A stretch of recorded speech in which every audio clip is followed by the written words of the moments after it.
Bueno, gente, buenas tardes. Para los que no me conocen, soy Jerónimo de Francesco, el subdirector del Instituto de Derecho Concursal del Colegio de Abogados de San Isidro. Bueno, vamos a tener una charla extraordinaria del Instituto. Previamente a la presentación de la disertante, quiero agradecer al área académica del colegio, obviamente al colegio en general, pero específicamente al área académica, por el apoyo que nos da constantemente al instituto, a todos los institutos en realidad, y particularmente por todo el apoyo y colaboración y difusión en la organización de esta charla especial. También quiero agradecer al doctor Marcelo Villoldo por la colaboración en la organización de la disertante. Muchísimas gracias. Un poco antes de pasar a todo lo que tiene que ver con la charla en particular, quiero explicar la metodología que elegimos. Contamos con la colaboración de Alberto Montedoca, que va a ser las veces de recopilador de todas las preguntas que se van a ir haciendo a lo largo de la exposición a través del chat que habilitamos al efecto, con lo cual les pedimos por favor que no utilicen el chat para hacer comentarios o debates sobre alguna cuestión, a los efectos de no complicarle la recopilación de preguntas a Alberto, que se van a formular una vez que la disertante termine de exponer. En cuanto a la disertante, bueno, agradecemos la participación de la doctora Gabriela Boquín, una disertante de jerarquía, y nos enorgullece traerla y tenerla en el instituto. El tema que va a exponer se llama Trabajador, Fisco ante la emergencia y los convenios de la OIT. Como todos sabemos, la doctora es fiscal general ante la Cámara Nacional Comercial. Es adjunta regular por concurso de UBA en la materia de elementos de derecho comercial. Es profesora titular de Derecho Comercial 1 y 3 de la Universidad Católica de La Plata, profesora titular por concurso de la Universidad Nacional de José C. Paz en materia de concurso y quiebra, y autora de varios libros, conferencista y demás cuestiones académicas que por honor a la brevedad remito a este breve comentario. Bueno, no sé si ya habrá podido ingresar. Débora, ayúdame para ver si ya está y ya le podemos dar Ya le audio y di el paso a la acceso a la doctora. doctora como anfitriona. Sí. Ahí estamos. Bueno, te doy el paso, Listo. cierro el video y te dejo exponer y A ver, nuevamente te espera un doy la segundito que bienvenida. hay gente que no escucha. ¿Están escuchando todos? Perdón, Jero, que me metí en lo técnico. ¿Están escuchando todos? Sí, no, está bien. Sí, sí,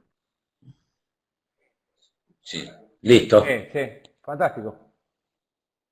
Bueno, Bueno, bueno, buenas tardes. Muchas gracias por la invitación al Instituto de Derecho Concursal del Colegio de Abogados de San Isidro.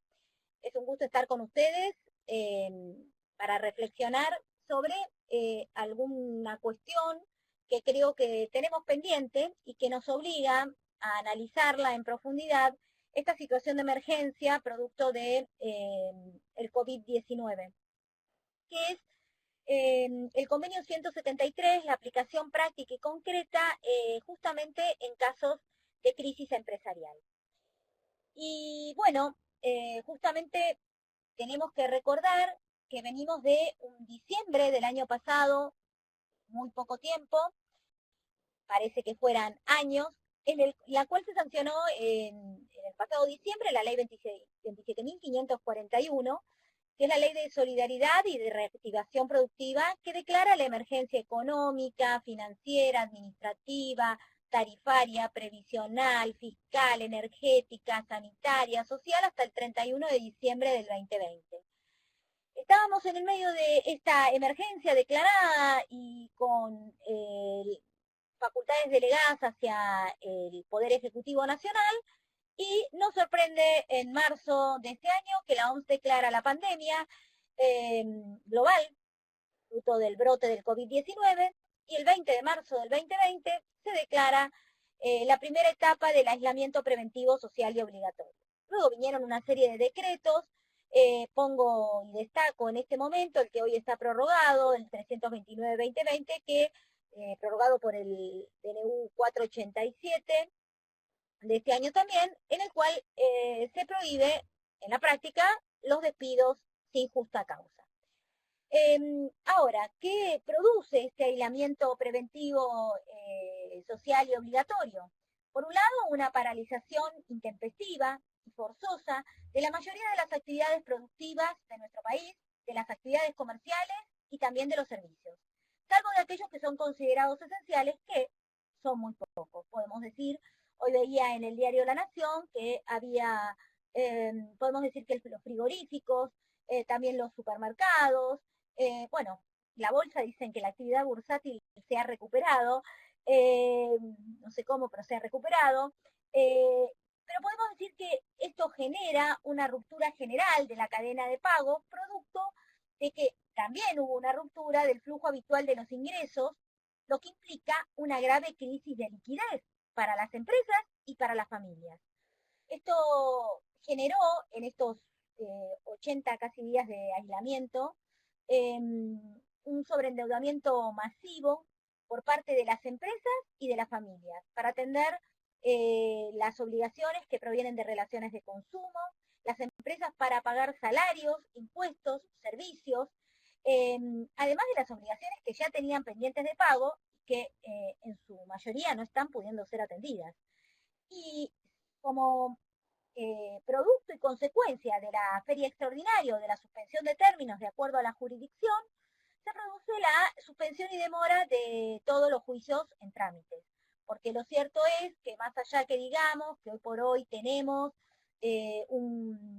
la posibilidad de una actividad judicial, digital, hay en la capital federal, se decretó la feria extraordinaria que todavía está vigente y solo se atienden cuestiones urgentes. Y en la provincia de Buenos Aires, si bien es más amplia la apertura, también sabemos de que no hay una ampliación al 100% de las cuestiones y que todo debe ser digital. Entre las prioridades, la Corte dio para atender las presentaciones de concursos preventivos y también, relacionado a estos, las verificaciones tardías y los pedidos de pronto pago. Ahora, un poco que vayamos por los diarios de las distintas publicaciones que hubo en los últimos tiempos, lo que podemos decir que hace unos días se hablaba del 8% de las empresas que iban a cerrar o que habían cesado en sus actividades pero que no pensaban volver a abrir. Hoy Perfil ya habla del 11,5%. Y se está hablando de que va a haber una avalancha de concursos y quiebras. Otros hablan de que hay que estas no va a ser tal la avalancha porque directamente no va a haber siquiera, las empresas no van a contar con fondos y muchos van a decidir directamente cerrar sus cortinas y desaparecer sin hacer una presentación concursal adecuada. En el medio hay muchísimos proyectos legislativos, entre los cuales algunos prevén la cuestión de incorporar el convenio de la OIT 173 a la ley de concursos y también varios proyectos de posibles DNU. Lo cierto es que lo que quisiera hablar hoy no es de los proyectos, sino de lo que tenemos. Y capaz que alguna norma que tenemos desde el año 82 y, desde el año 86, perdónenme, que no está vigente, que podría servir para paliar la cuestión del tema de los salarios de los trabajadores. Entonces, empecemos por hablar del convenio 173 y de la recomendación 180 del OIT, que se empezó a utilizar en los procesos falenciales después de que Pinturas y Revestimientos, la Corte Suprema de Justicia de la Nación, le reconociera el carácter de norma supralegal, operativa, que no necesita de una reforma legislativa para su aplicación concreta. Pero quiero hacer este análisis del convenio 173 con una mirada integradora, con toda la normativa concursal y también de la ley de contrato de trabajo. ¿Por qué? Porque nos los impone el artículo 2 del Código Civil y Comercial de la Nación y es la manera adecuada de hoy interpretar una normativa. Ahora, lo primero que tenemos que analizar es ¿por qué hablamos tanto del acreedor laboral? Las empresas en este momento que no tienen fondos suficientes para atender ni las obligaciones pendientes de pago de naturaleza quirografaria o común, como puede ser la atención de los proveedores, ni siquiera que tienen carácter privilegiado los impuestos, no están pudiendo atender el pago de los salarios. Y han existido algunos que otros paliativos por parte del gobierno nacional a través de decretos de necesidad de urgencia o de otorgamiento de subsidios para pagar parte de los salarios. Pero siempre con el parámetro de la imposibilidad de despido. Entonces, ¿cuál es la situación? ¿Por qué se protege tanto al acreedor laboral? Porque en varios foros comercialistas exclusivamente lo que se busca o lo que se dice es, bueno, los altos costos que tienen las empresas para atender las obligaciones laborales impiden que se pueda recomenzar las actividades, volver a un inicio de cero, que son demasiadas preferencias. Entonces yo lo que quiero recordar para poner en marco esta charla es de dónde viene este tratamiento diferencial en nuestra legislación, más aún cuando hay insolvencia. Porque en el sistema concursal el acreedor laboral está súper protegido, distinto es que no se apliquen adecuadamente las herramientas que hay en la ley 24.522, pero por cierto que está sumamente protegido. Entonces tenemos que decir que en realidad cuando estamos hablando del acreedor laboral, lo primero que tenemos que entender es que es un acreedor que con respecto a los otros no tiene una verdadera paridad. No hay una relación simétrica con su empleador, pero tampoco hay una paridad real o sustancial con el resto de los acreedores. ¿Por qué? Porque su crédito es alimentario, pero por otro lado, no tuvo libertad para contratar. El trabajador, ustedes me podrán decir, bueno, el trabajador trabaja donde quiere, o yo les diría, en la República Argentina, el trabajador trabaja donde puede. Entonces, desde esa imposibilidad de decidir si contrata o no con este empleador o con otro, ya hay una desigualdad relacionada o si la comparamos con los otros acreedores que sí pueden decidir si contratan o no. Olvidémonos de los acreedores involuntarios, aquellos que son créditos derivados de relaciones extracontractuales, producto de indemnizaciones por daños y perjuicios. Entonces, uno puede considerar desde un punto de vista que los acreedores involuntarios, estos que estamos diciendo, están en una paridad como involuntarios en la medida que tampoco han decidido contratar. Y aquel que diga que hay libertad de contratar por parte de la gran mayoría de los trabajadores, porque distintos son los trabajadores calificados, ¿no? En la República Argentina, el esquema de trabajadores calificados, profesionales y demás, es un porcentaje muy chico a la gran masa de trabajadores del total de aquellos que tienen una relación de dependencia y que sus ingresos son en base a una relación de dependencia. Bueno, esta protección entonces le viene desde el artículo 14 bis de la Constitución Nacional y por otro lado tiene una protección supralegal a través de principios que también son incorporados en nuestra legislación a través del artículo 2 y que deben ser interpretados e integrados con toda la normativa. ¿Cuáles son los principios que rigen la materia cuando hablamos del trabajador? Dos principalmente, que es el principio pro homine y el principio de progresividad. Después tenemos criterios que provienen del orden público laboral que se tienen que aplicar al ámbito concursal, que es el principio de favorabilidad y el principio de irrenunciabilidad. Y luego tenemos convenios específicos, algunos de vieja data, como el convenio 17 de la OIT del año 1925, el convenio 95 del año 1949 que protege los salarios y el convenio 173 que es del año 1992. Les quiero aclarar que el convenio 95 tenía un solo artículo que protegía los salarios por 3 meses en caso de insolvencia del empleador, pero que fue ampliamente superado por el convenio 173 que específicamente prevé la protección del crédito laboral frente a la insolvencia. Bien, por otro lado, bueno, hablemos del principio pro homine o pro persona, que creo que todos lo tenemos claro, pero para tener este punto de partida también y esta mirada con la cual analizo la cuestión. Es un principio que proviene de diversos tratados internacionales, incorporado a múltiples tratados internacionales, que determina que siempre debe aplicarse la interpretación más favorable a la persona humana. Cuando estamos hablando de trabajador, estamos hablando de la persona humana, y proviene del Pacto de San José de Costa Rica, de la Declaración Universal de Derechos Humanos, de la Declaración Americana de Derechos y Deberes del Hombre, y tantos más. Tiene distintas formas de aplicación. Una es la manera de cómo interpretamos las normas, y otro es un tema de preferencia normativa. Y para consagrar este principio prómine está el principio de progresividad, ¿sí? Que este principio de progresividad lo que nos garantiza es que una vez que se reconoce un derecho, siempre hay que ir más adelante y no más atrás, siempre que hay que atenderlos progresivamente, con lo cual las derogaciones de las normas tienen que ser especialmente consideradas si es en un marco de emergencia.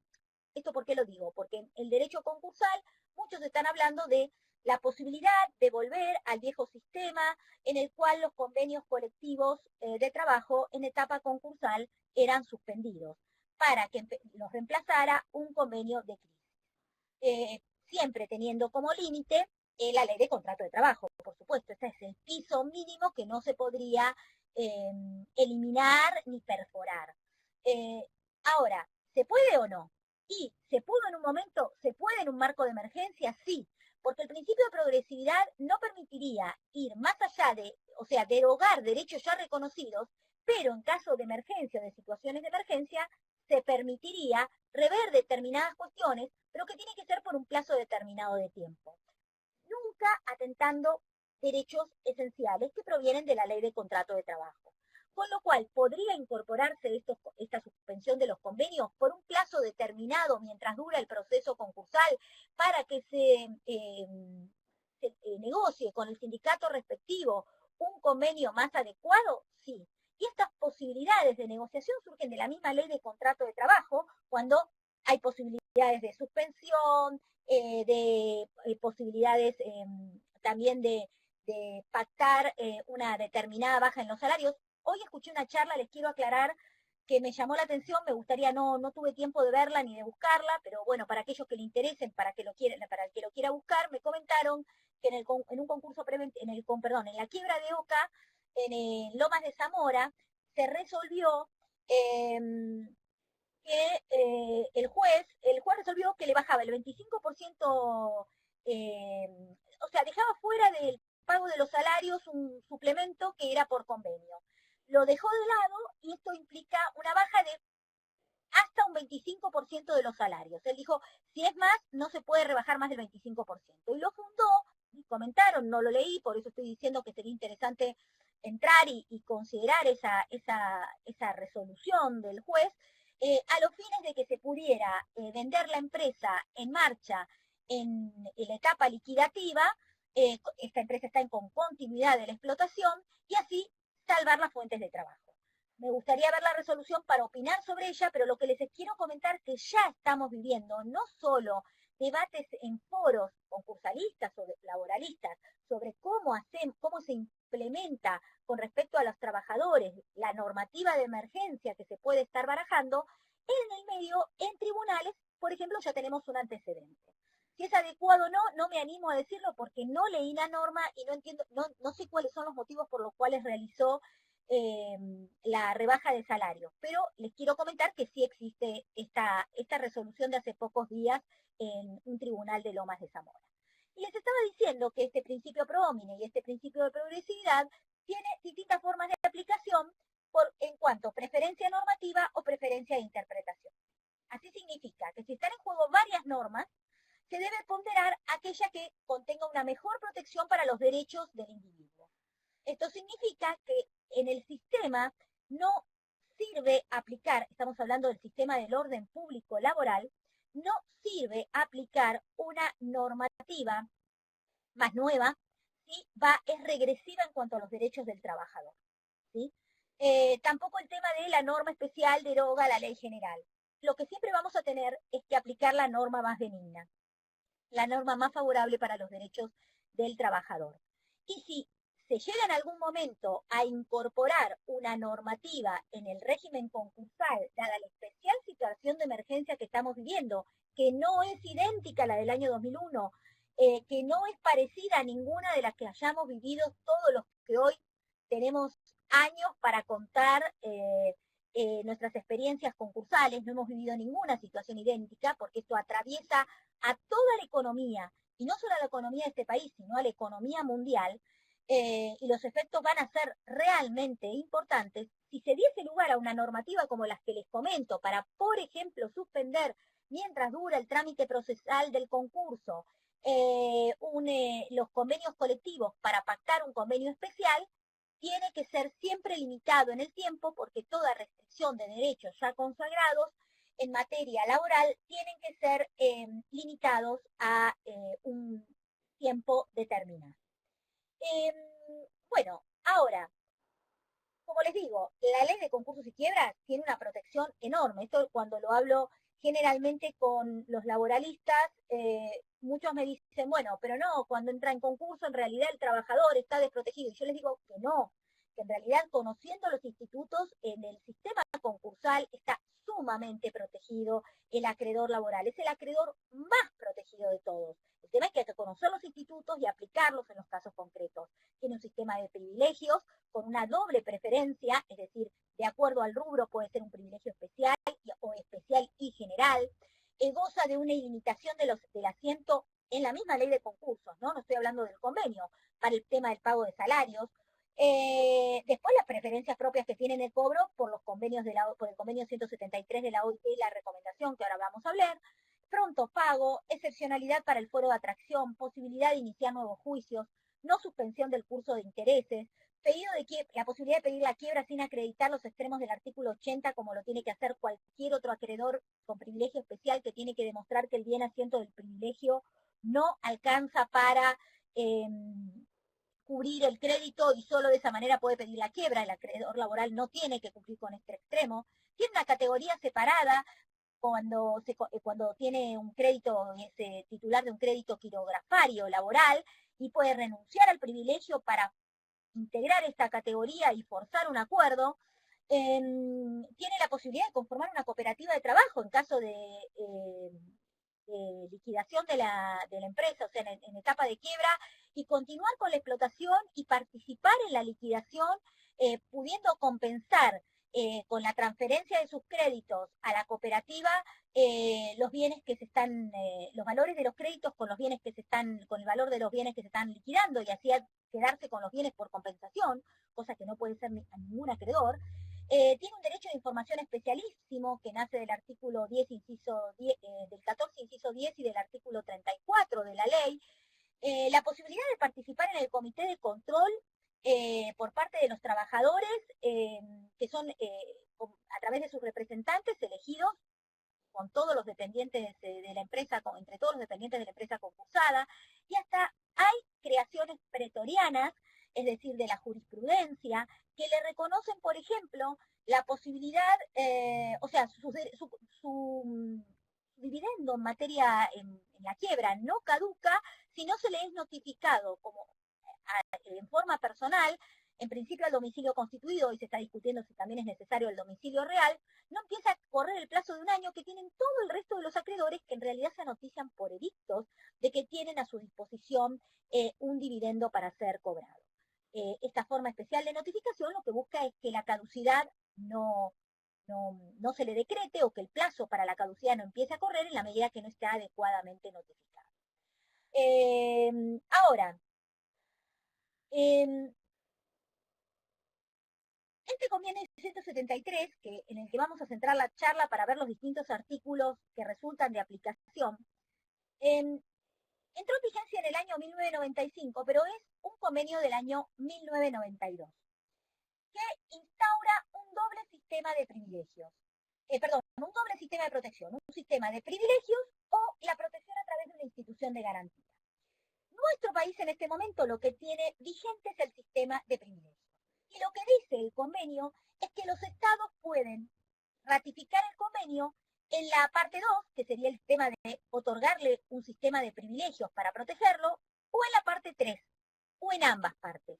Y que si decide otorgarle una protección a través de una institución de garantía, puede excluir a los acreedores la porción que le está pagando con la institución de garantía puede excluirlos del sistema de protección de privilegios.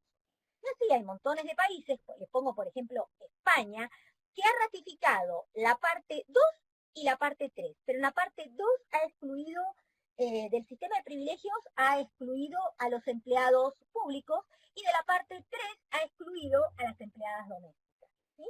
Portugal, por ejemplo, adhirió a ambas partes y otros países adhirieron nada más que a la protección a través de la institución de garantía y otros a través del sistema de privilegios.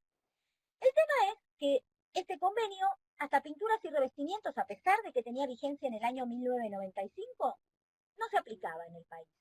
¿Por qué no se aplicaba? Primero porque la jurisprudencia, en los pocos casos que los abogados lo planteaban, consideraban que no era operativo, sino simplemente programático, y que era necesaria una ley que reglamentase el sistema. Si vamos a lo que establece la parte 3 del convenio, que es la protección a través de una institución de garantía, es cierto, tenemos una ley, pero es necesaria la reglamentación de esa ley para poder establecer que esa institución de garantía funciona. Pero el sistema de privilegios, como está, y el tema de las preferencias en el cobro, como está regulado en el convenio, es absolutamente operativo y no necesita de una norma que lo reglamente. Ahora, esto lo reconoció la Corte recién en el año 2014. También les quiero decir que el convenio fue ratificado y es norma supralegal para nosotros desde el año 1993 con la ley 24.285. ¿Y cuál fue el problema? ¿Por qué desde el año, desde que se lo ratificó no se lo aplicó? Yo les dije que entró en vigencia en el año 1995 porque el sistema de vigencia de este convenio establece que con la segunda ratificación que se haga del convenio, luego de un año, de 12 meses transcurrida la ratificación, comienza a implementarse. Y la segunda ratificación ocurrió en julio de 1994, con lo cual la vigencia entró en 1995. Nosotros lo ratificamos mucho antes a través de la 24.285. Pero nos comimos un paso, que es que la OIT, para considerar que somos un país que lo hemos ratificado, debemos comunicar esa ratificación para que esa ratificación se inscrita. Nosotros lo ratificamos a través de ley, para nosotros es norma supralegal, de acuerdo al artículo 75, inciso 22 de la Constitución Nacional, pero nos olvidamos de llevar la ratificación al director de la OIT. Entonces, no estamos, si ustedes entran, no estamos entre los países ratificantes, ¿sí? Y esto también generó una discusión en materia jurisprudencial. Lo que sucede es que los convenios de la OIT que han sido ratificados conforme los parámetros del artículo 75, inciso 22, tienen en nuestro sistema jerarquía superior a las leyes. Y la Corte Suprema se encargó de decir esto en el año 2004, en el caso Milone, cuando se trataba de la aplicación del convenio de la OIT de 17, que data del año 1925, y que se trata justamente de la regulación internacional y la protección de las indemnizaciones por accidentes de trabajo. En el caso Milone justamente le reconoció este carácter de norma supralegal, con lo cual en el 2014 lo único que hizo la Corte fue seguir la línea del caso Milone y decir específicamente que el 173 en la segunda parte, en la protección de los créditos, como con un sistema de privilegios o preferencias de cobro, es operativo y no necesita de una reforma de la ley de concursos siquiera. Y como les decía, nosotros en realidad, si bien no llevamos el papelito para decir que lo hemos ratificado, es para nuestro derecho interno, norma supralegal, teníamos también una normativa que, porque nosotros lo hemos ratificado entero, no hemos ratificado una parte o adherido a una parte y no a otra, como lo permite el convenio, adherido a la parte segunda, que se protegen los créditos a través de un privilegio, o proteger a los créditos a través de este instituto de garantía. Este no es lo que ha hecho el país. El país ha ratificado entero el convenio, con lo cual podríamos decir que estaríamos en una situación como la de Portugal, que en el año 2012 decidió ratificar las dos formas de protección. O como hizo España, pero que excluyó a empleados públicos de la preferencia en el cobro con respecto al Estado y al personal doméstico respecto del Instituto de Garantía. Nosotros este Instituto de Garantía garantía lo teníamos desde el año 1986 por la ley 23.472. Que fijémonos, esta norma no está operativa porque no tiene reglamentación, pero esto no significa que haya sido derogada.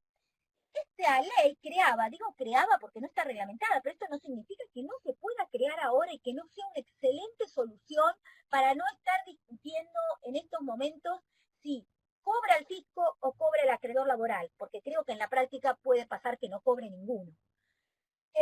Y ante eso prefiero este fondo de garantía, ¿sí? Y fíjense que este fondo de garantía para créditos laborales se integraba con aportes de los propios empleadores en cuanto que debían ingresarse el 0,5% de las remuneraciones de cada trabajador y el 3% de los pagos en juicio que se hiciesen por sentencias que determinasen el pago de créditos laborales, salvo las indemnizaciones por accidente de trabajo que no tenían que ingresar monto alguno. Se ingresaba el 3% en caso, ya les digo, de pago judicial y el 1,5% en caso de un arreglo extrajudicial, ¿sí? Ya sea en mediación o de la forma extrajudicialmente que fuera. Se pagaba el 1,5%. Y este convenio lo que pagaba era hasta 4 salarios, que cada salario no podría representar más de 3 salarios mínimos vitales y móviles, con lo cual el máximo a pagar eran 12 salarios mínimos vitales y móviles, y por otro lado también abonaba las indemnizaciones conforme el 247. Se aplicaba no solo para los casos de concursos, sino también cuando había una verdadera imposibilidad de pago en juicios individuales. Y esto lo decidía el juez del juicio individual, en el caso de que hubiera una imposibilidad de pago en juicios individuales. Capaz que lo que hay que retocar en esta legislación es cuestiones como podemos considerar que, si no es muy largo, porque tenía una serie de requisitos para demostrar la imposibilidad de pago, trabar un embargo, que el embargo fuese infructuoso, que la sentencia estuviese firme, cuando, por ejemplo, en materia concursal, se sabe que cuando hay créditos líquidos y exigibles, con el simple hecho del reconocimiento del pronto pago, ya lo consideramos una verificación de crédito y por ende tiene el término de una sentencia. Pero bueno, podemos decir en definitiva que esta ley podría tranquilamente comenzar a aplicarse si tuviera una reglamentación adecuada y que sería realmente, porque estamos hablando, se otorgan subsidios a las empresas. Hay discusiones, por lo que escucho en los medios, de si están bien otorgados, si se le otorgan a las que realmente necesitan, si han cobrado los subsidios a aquellas que no necesitan. Fíjense que, en definitiva, si tuviésemos una ley como esta, no estaríamos discutiendo estas cuestiones, ni tampoco estaríamos en el marco de una quiebra, cuando ya casi no queda nada o cuando lo que queda es poco y escaso, estar discutiendo con el fisco quién se lleva el magro dividendo que pueda corresponder. Y sacaríamos esta parte de los créditos de los concursos y el acreedor se encontraría satisfecho en forma inmediata y no tendría que esperar años hasta que la liquidación se materializara, porque también hay otra realidad. ¿Cuántos años lleva una liquidación en la República Argentina en un proceso de quiebra? Muchísimos años. Con la inflación reinante que tenemos y la imposibilidad de indexar deudas producto del artículo 7 y 10 de la ley 23.928, tenemos que los créditos se licúan, con lo cual el empresario pierde porque quiebra, se le rematan sus bienes y por otro lado los trabajadores no cobran. No es un sistema satisfactorio para nadie. Si tuviéramos esta norma, ojo que también les quiero aclarar a los laboralistas que si hubiesen rubros que no están contemplados dentro de los que se consideran primarios, alimentarios y básicos, podrían seguir reclamándose en el marco de la quiebra, pero ya no con los privilegios o el supraprivilegio que le otorga el convenio de la OIT, sino con los que tiene la legislación concursal. Pero sacaríamos una importante masa pasiva del ámbito de la quiebra, que serían esta cantidad de salarios y las indemnizaciones por despido. Ahora, cuando hablamos el convenio 173. Tenemos que tener en claro 3 artículos del convenio que son los que nos interesan para hacer la aplicación concreta a los casos. El primero es que la protección en la segunda parte, olvidémonos ya del tema del instituto de garantía, que vemos que no está vigente, que no resulta de aplicación porque no está operativo, porque no tenemos reglamentada la norma. Veamos entonces qué ocurre con los 3 artículos que sí debemos considerar que son operativos. Bueno, por un lado tenemos el convenio, el artículo 5, que establece que el acreedor laboral cobra antes que los no privilegiados, es decir, cobra antes que los quirografarios. Luego, tenemos el artículo 6, que lo tenemos que complementar con la recomendación 180, que cuáles son los rubros que cubran. Los salarios correspondientes a un determinado periodo, ustedes van a leer en el artículo 6 que el periodo establecido por el artículo del convenio de 173 es de 3 meses. Dirán, bueno, nuestra legislación establece 6. Sí, pero la recomendación 180 establece 12 meses. Y les aclaro que la Corte dijo que se aplicaba la recomendación. La recomendación 180, es más, la Corte trató un tema de accidente de trabajo, que es un rubro contemplado por la recomendación, protegido por la recomendación. Las recomendaciones no tienen que ser ratificadas, algunos dicen la recomendación no tiene ratificación. Los que se ratifican son los convenios. Las recomendaciones son pautas interpretativas que ratificado el convenio se lo considera integrada al convenio, a la recomendación. Y esto fue lo que dijo la Corte con la recomendación 180. Es más, los invito a ir a la ley 24.285 que ha ratificado este convenio a Infolet y van a ver que detrás de la ratificación se encuentran justamente pegados tanto el convenio como la recomendación 180. El otro rubro que se protege son las vacaciones, las indemnizaciones por fin de servicios, es decir, por despidos, las licencias pagas, y la recomendación 180, como les decía, lo amplía a salarios por 12 meses, al preaviso y las indemnizaciones por accidente de trabajo y enfermedades profesionales. Con esto también, ¿qué les quiero decir? Las indemnizaciones por accidente de trabajo y enfermedades profesionales están en nuestra legislación. Pero, por ejemplo, los salarios por 12 meses no están. Entonces, hay que considerar que la recomendación 180 amplía los rubros del 246, de 6 meses a 12 meses de salarios. El otro artículo que tenemos que considerar, y que es importante y es el núcleo central de esta charla, es el rango del privilegio.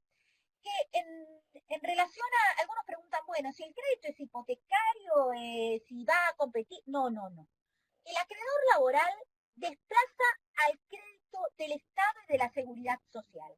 Porque lo que dice el artículo 8 es que la legislación nacional debe atribuir a los créditos laborales un rango de privilegio superior al de la mayoría de los demás créditos privilegiados, y en particular al del Estado y al de la Seguridad Social. Entonces, en este punto, lo que les quiero comentar es que el que realmente es desplazado es el competidor Estado. Estado en sus 3 conceptos: Estado nacional, provincial y municipal. Y esto ya fue debatido en la jurisprudencia y así fue interpretado por la Sala D en el caso Carolingia del julio del 2019. Puede ser que el Estado posea un privilegio especial, porque como yo les dije, acá los créditos hipotecarios no entran. Pero ¿qué pasa si el crédito del Estado tiene un privilegio especial? O si, en un caso particular, como se dio en Carolingia, era un acreedor hipotecario el Estado, producto del fideicomiso de recupero crediticio de la provincia de Buenos Aires, que se había desplazado al acreedor original y se había subrogado en sus derechos el Estado provincial. El tema es que el convenio de la OIT aplica un criterio subjetivo, desplazando al Estado, ¿sí? No aplica un criterio objetivo, no importa ni el bien asiento del privilegio, ni el carácter del privilegio. Es decir, el convenio de la OIT hace la diferenciación subjetiva y no objetiva, por acreedor, por sujeto y no por crédito, para privilegiar el pago de crédito laboral por sobre el crédito del Estado, aunque éste sea un acreedor con privilegio especial.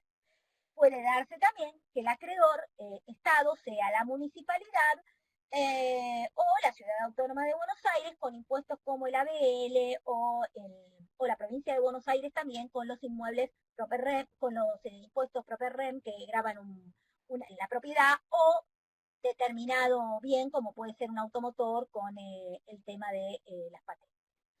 El tema es que cuando el Estado en el año 1993 decidió ratificar el convenio de la OIT en forma general y sin ninguna denuncia del convenio, esto significa sin excluir ninguna parte del convenio, lo ratificó in totum, generó una verdadera subordinación legal. El Estado así aceptó subordinar su crédito cuando exista insolvencia al pago de las obligaciones laborales enumeradas en el artículo 6 que les comenté con la ampliación de la recomendación 180. El Estado subordina el cobro de su crédito al pago efectivo de los salarios por 12 meses, de las indemnizaciones por haber terminado la relación laboral, por los accidentes de trabajo, por preaviso y por licencia. Fijémonos entonces que lo que se produce en la práctica es que el artículo 247, primer párrafo, que solo reconoce la prevalencia sobre el resto de los acreedores de los salarios por 6 meses, es inconvencional, porque en realidad todos los créditos laborales enumerados en el artículo 6 deben cobrar no a prorrata con el Estado, sino que deben cobrar antes que el Estado por la subordinación legal que les comento que surge del convenio. Y el artículo 247 también impone no solo la distribución a prorrata, sino la limitación en el asiento. Entonces, en este sentido, tanto el 247 como el 249 son contradictorios con el artículo 8.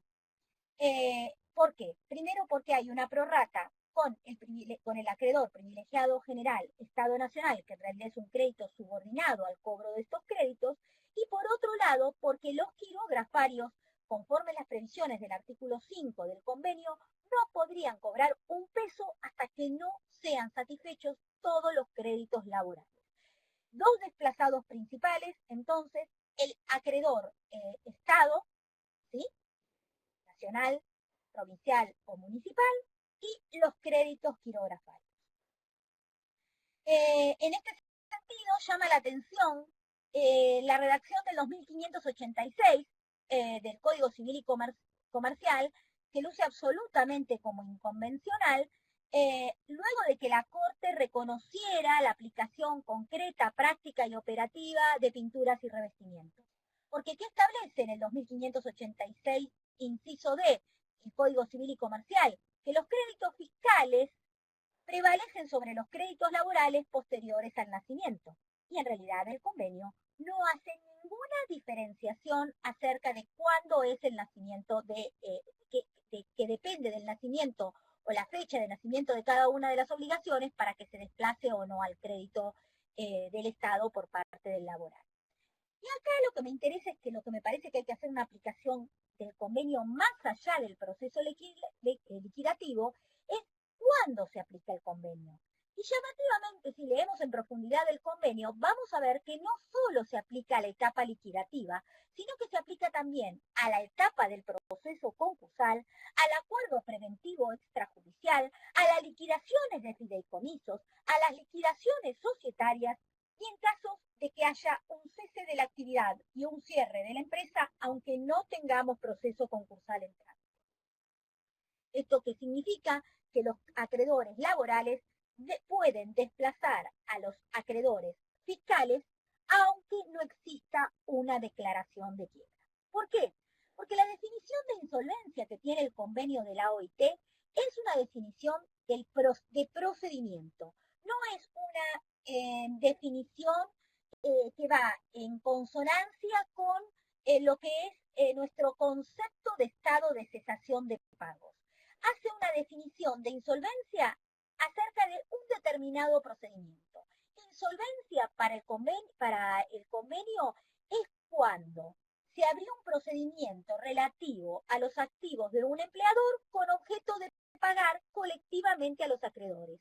Con lo cual, ustedes se darán cuenta que el 1687 del Código Civil y Comercial, cuando habla de la liquidación de los fideicomisos, entra perfectamente en esta figura. El acuerdo preventivo preventivo extrajudicial también, y el concurso preventivo también, porque ¿qué estoy buscando con el concurso preventivo? Pagar colectivamente a mis acreedores. Hay un procedimiento que se abrió relacionado a todos mis activos porque todo el patrimonio, con el criterio de universalidad del artículo 1 de la 24.522, todo mi patrimonio está sometido a este proceso, pero yo le voy a pagar colectivamente a todos ellos porque en realidad el procedimiento no solo es tuitivo del deudor, sino es tuitivo de los acreedores, generando el concepto de par conditio creditor. Entonces, como vemos, se aplica a los procesos concursales, a pesar de que hay un fallo, les comento que el caso Telepiu, considero que en el concurso preventivo no se aplica el convenio. Este fallo, que es del 5 de febrero de 2019, es un fallo que no está firme porque está con recurso extraordinario ante la Corte Suprema de Justicia de la Nación.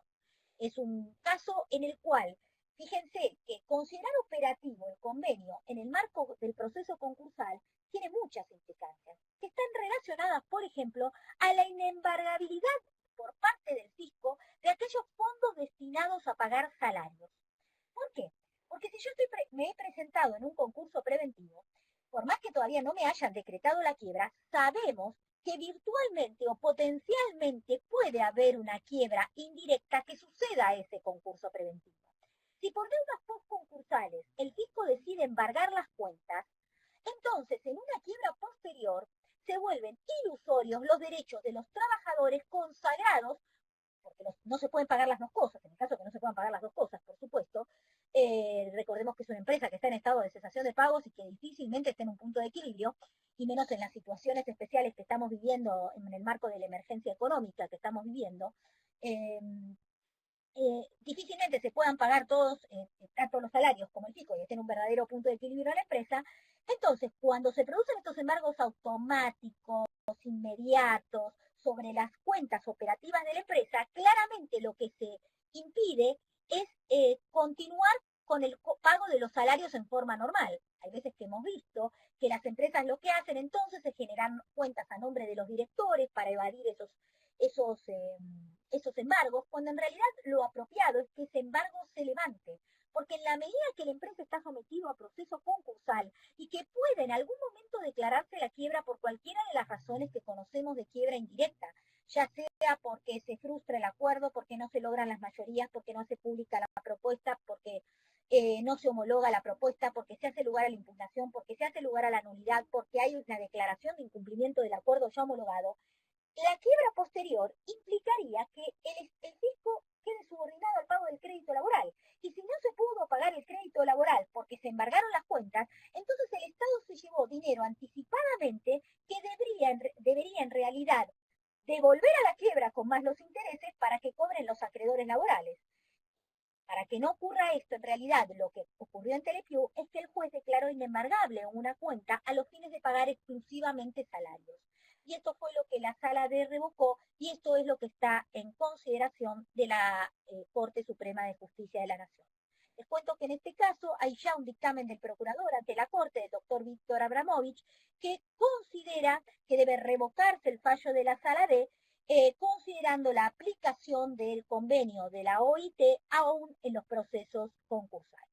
Como les dije, la liquidación de los fideicomisos implica que se pueda aplicar el convenio de la OIT, y más aún cuando vemos y vamos a las definiciones que contiene el convenio.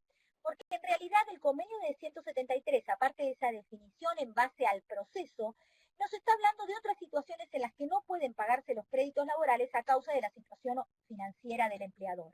Y en la recomendación 180 amplía el concepto de la insolvencia diciendo que se aplica también cuando cerró la empresa, cuando cesó las actividades, cuando es objeto de una liquidación conforme a las pautas de la Ley General de Sociedades, o cuando los montos de los activos del empleador sea insuficiente para justificar la apertura de un procedimiento de insolvencia.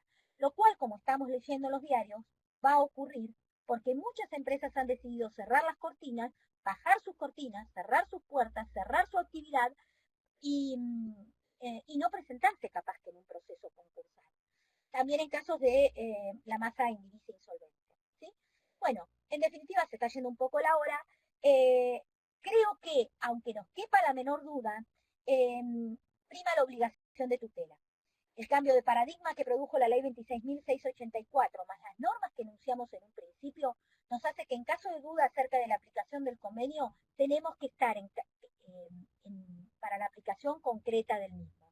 Y sepamos que esta es una obligación que tienen el Poder Judicial, las y los abogados, el Ministerio Público Fiscal. Bueno, en nombre de todos los participantes, te aplaudo yo por la charla muy completa. Muchas gracias muy por el tiempo. agradecidos. Y bueno, ahora Albert, quieren hacerme conectate vos alguna con el audio para ver si abrimos el tema de preguntas, si alguien quiere manifestar y trasladar alguna pregunta para que conteste la doctora.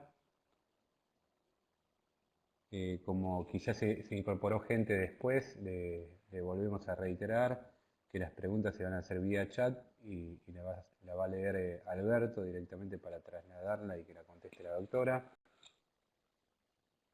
Ahí hay una.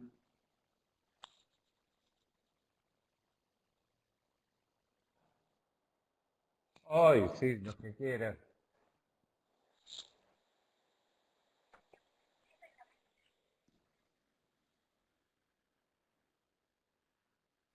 Ahí están las. Jero, ¿querés que son pocas las preguntas? ¿Querés que habilitemos por ahí para hacerlo más ágil el micrófono, ya que no han sido tantas? No sé qué le parece a usted, doctora. Hola, ¿me escuchás? Bueno. Entonces, empecemos. Sí, vamos por parte. El primero fue Cristian, así que le voy a dar la palabra a Cristian, le voy a habilitar el micrófono. A ver, Cristian. A ver, Cristian, ¿estás escuchando? ¿Escuchás? Sí, ahí se te escucha. Hola, sí, se te escucha. Cristian Ubaltón, sí. Bueno, no, mi pregunta para la doctora Boquín era, respecto al artículo, respecto a esto de los embargos automáticos de AFIP que tanto problemas dan, que son cuasi automáticos, ¿no convendría, proponer una reforma al artículo 21 y que cuando el artículo 21 habla de que se levantan las medidas cautelares trabadas por créditos laborales y demás, también pedir que el fisco pueda se puedan levantar las medidas cautelares trabadas por todo lo que sean créditos fiscales?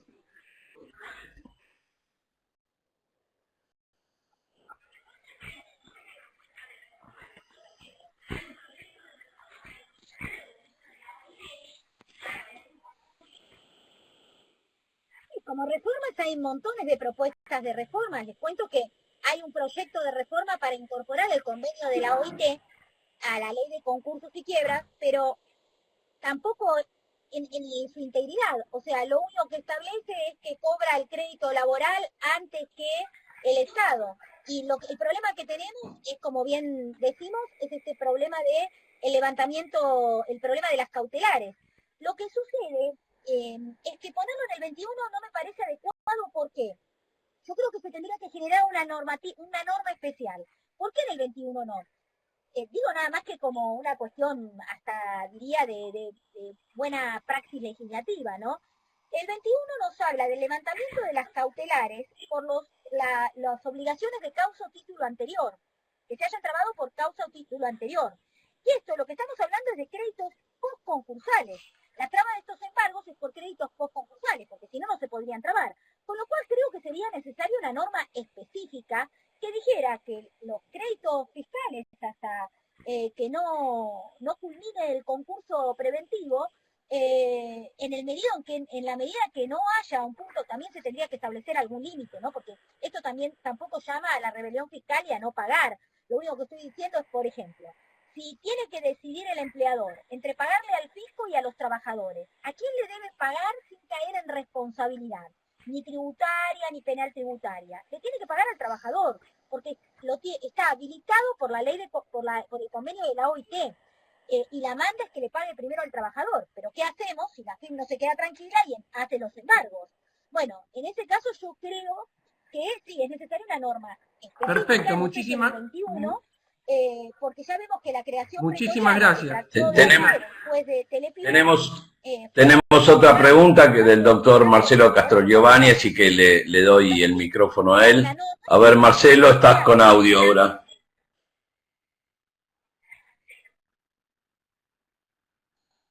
Marcelo, hola, hola. A ver, ¿Cómo estás, Marcelo? Marcelo, Tendrías que tocar el micrófono, bueno, Marcelo, para poner el audio. Quizás si estás arriba. en una PC que no es escritorio, si estás en una tablet o en un celular, Ahí, a no ver te va a ahí. dar el audio. Ahí está celeste el micrófono. Ah, Ahora perfecto. sí, Ahí se escucha. Hola Gabriela, ahí está. felicitaciones ante todo. Y gracias por la charla. Quería, me parece que, no sé si no me quedé subsumido dentro de la pregunta anterior. Como vos dijiste que el concepto de insolvencia es procedimental en el convenio y que entonces se Gracias, incluye, Marcelo. bueno, entre todos los procedimientos también el concurso preventivo, mi pregunta, lo que me vino a la cabeza es qué pasa cuando una empresa está en concurso preventivo y hay obligaciones fiscales postconcursales y hay obligaciones laborales que están dentro del concurso. ¿Podrían los laborales, o sea, va a haber una prevalencia del laboral que está dentro del concurso por encima de los créditos postconcursales tributarios? No sé si fui claro.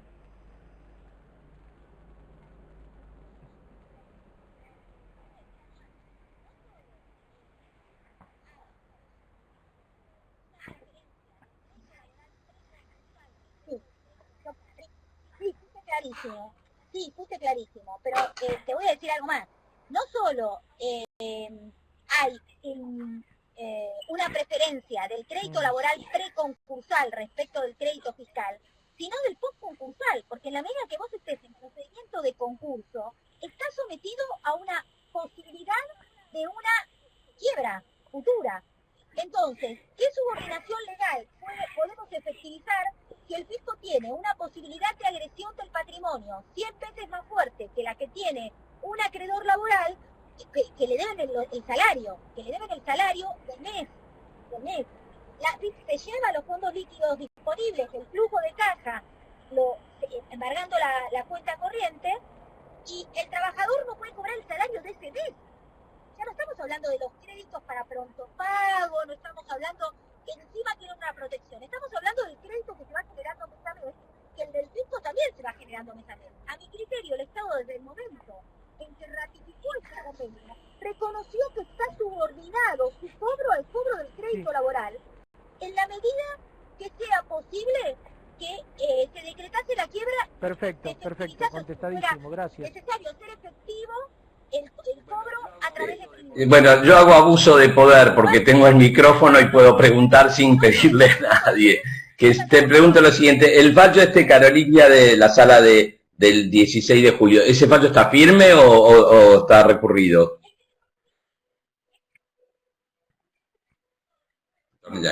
Gracias.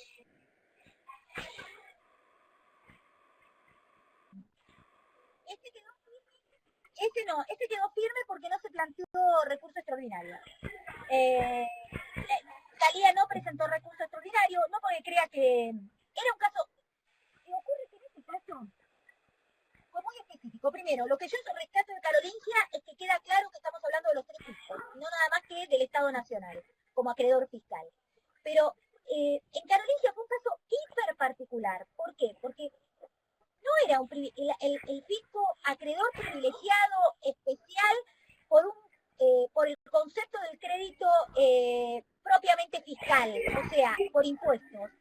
Era acreedor hipotecario producto de la subrogación del recupero de la cartera del fideicomiso de recupero crediticio de la provincia de Buenos Aires, que se lo quedó el Banco Provincia y el Banco Provincia después se lo transmitió, como lo dice la ley, a la provincia de Buenos Aires. Es un caso tan especial que dije, bueno, dejemos este caso entre paréntesis, porque me parece que para la Corte tienen que ir casos más claros, ¿no? Como por ejemplo si viene por el crédito fiscal por ABL o el crédito fiscal por pago de las tasas de higiene, estas tasas que hay en la provincia y en los municipios. Me parece que ahí propiamente hay un componente fiscal. Igualmente a mí, yo pienso que en ese caso había un desplazamiento, porque no es una cuestión objetiva, no es por crédito, sino por quién es el titular del crédito. Y desde el momento en que pasó a ser el titular del Estado, lo que pasa es que también iba a generar mucha confusión el caso. ¿Por qué? Porque no, yo en ningún momento digo que un acreedor hipotecario queda desplazado por el crédito laboral. No. Claramente nuestra legislación al acreedor hipotecario lo pone primero con respecto al cobro en relación al asiento. Pero el tema es el Estado. Y como esto era una hipoteca y que había sido originariamente privada y que me pareció que podía haber dudas que no merecía que el Ministerio Público fuera... Muchísimas gracias. Pero la parte tampoco lo planteó. No tenemos nada más. ¿No tenemos más preguntas? Bueno, los trabajadores, los sindicatos... No, bueno. Bueno, Gabriela, nuevamente en nombre del instituto... A ver, de nuestro... me parece que... A ver... Espera. Bueno. No, Marisa, nuestra amiga Marisa está... Sí, y también, a ver, Marisa, te doy micrófono. Espera que no te encuentro. O se fue. A ver, ¿está por ahí Marisa? Ah, claro, sí, ahí está. Hola Marisa, a ver. Fíjate arriba, donde está al lado de tu parlante, tiene que estar el micrófono. La mano levantada. A ver, Marisa.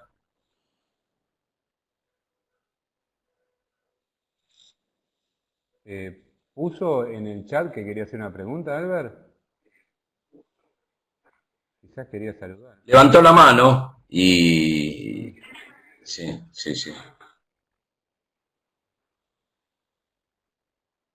Marisa. Ah.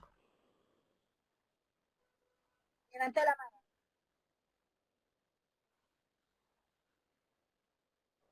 Bueno. Ahí está escribiendo Marisa. Se ha abierto el club de fans de la doctora. Me parece bárbaro. Se lo merece. Sí. A ver si... Esperemos un poquito, a ver. Varios asistentes están escribiendo. Espero que no sean todas preguntas. No, son todos... Sí. A ver, sí. Bueno, eso es lo que tiene este A medio, ver. que te da un delay de un ratito como para recuperar el aliento, ¿no? A ver, Julia, hay una... No, Hay, tal cual. Y, a ver, Ana Julia Gavilán, muchísimas gracias. Nada es parecido a A ver, Ana Julia, si quiere hacer una pregunta. Ana Julia, no sé si querías preguntar. Abrí el micrófono. Osvaldo. A ver, Osvaldo también. Osvaldo, también te abrí el micrófono por si querés preguntar. no, Osvaldo. Tienen todos el micrófono. Ana Julia, Osvaldo. no. No, están felicitando. Bueno, si te parece, Albert. Bueno. Bueno. Sí. Bueno, Vamos, Gabriela, nuevamente sí. Bueno. te felicitamos. Sí, Albert, decime.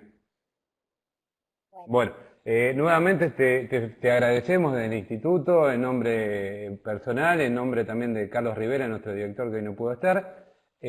Obviamente tenés abiertas las puertas para venir las veces que quieras. Estamos muy contentos con tener gente exponiendo la jerarquía tuya y muy novedosa y muy profunda la charla. Esto es una opinión personal, así que nuevamente te agradezco por la participación.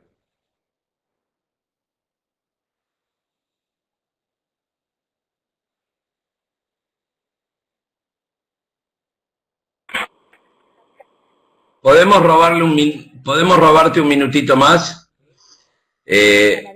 Sí, Marisa decía, el que me escribió por ahí, en el chat decía Marisa, que los laboralistas normalmente no utilizan todos los recursos que tienen, y por allí alguien preguntó, Ana Julia Gavilán, porque no le funcionaba el micrófono. Pequeña pregunta, ¿cuál sería su consejo para un laboralista? Un poco amplia, ¿no? Sí.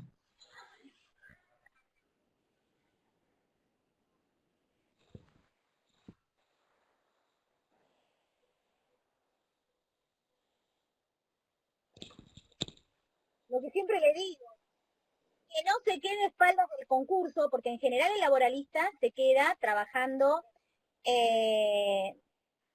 tranquilo, diciendo, bueno, desde que se hizo la reforma a la ley de concursos, que no hay fuero de atracción para las causas laborales, se queda en el ámbito del juez laboral, acostumbrado a, bueno, a litigar ahí y se olvida el concurso. Y la normativa concursal tiene un montón de herramientas e instrumentos que protege de sobremanera, es el acreedor más protegido del proceso.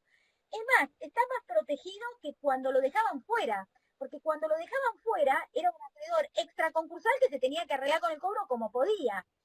Acá, aparte del pronto pago, yo les enuncié toda la cantidad de instrumentos e herramientas que tiene, hasta tiene la posibilidad de forzar un acuerdo conformando una categoría de quirografarios laborales.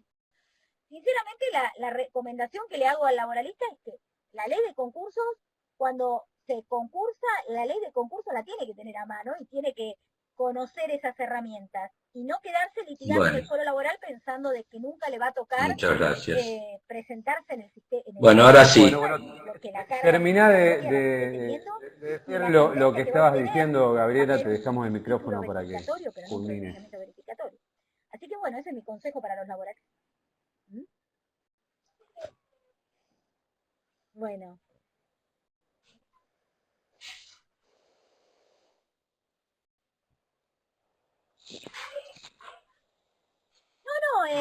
Muchas gracias y bueno, me parece que lo que vamos a tener que hacer es ver cómo nos adoptamos.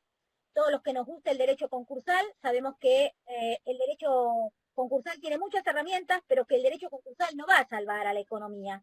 Es tuitivo de la empresa, es tuitivo de los acreedores, pero así como está nuestra legislación, hay cuestiones que no sirven. Tampoco creo que haya que hacer una reforma de fondo en estos momentos, porque en momentos de crisis hacer una reforma de fondo puede implicar que sean reformas que no sirvan para más adelante.